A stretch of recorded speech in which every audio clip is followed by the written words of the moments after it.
Jeste li znali da kad vam let kasni više od 3 sata imate pravo na istu naknadu avionske karte kao da je bio otkazan? Ako niste, niste jedini. Čak 60% Hrvata ne zna svoja potrošačka prava u zračnom prometu. A koja su i što ona donose, zna Andrej Dimitrijević. Otkazani let, noćna mora svakog putnika ne mora biti tako strašna ako znate da imate pravo na naknadu. A znaju li Hrvati i jesu li o svojim putničkim pravima dobro obavješteni? Mislim da jesu.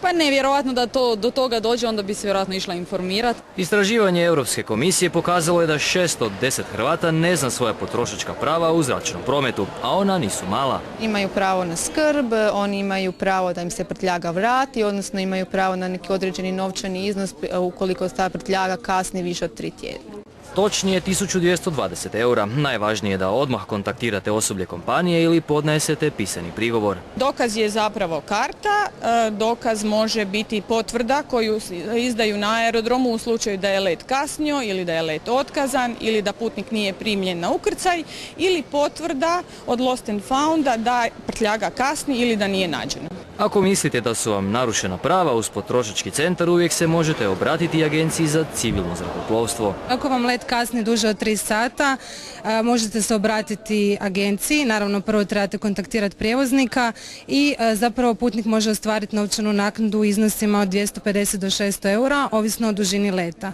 Davor Škrlec, koji je član u Odboru za transport i turizam Europskog parlamenta, kaže da su za loše znanje o pravima krivi i putnici i kompanije. Dakle, to je definitivno na čemu treba poraditi, edukacija i potrošača i samih prijevoznika. Europska komisija stoga je pokrenula kampanju, a napravljena je besplatna mobilna aplikacija Vaša putnička prava na dlanu.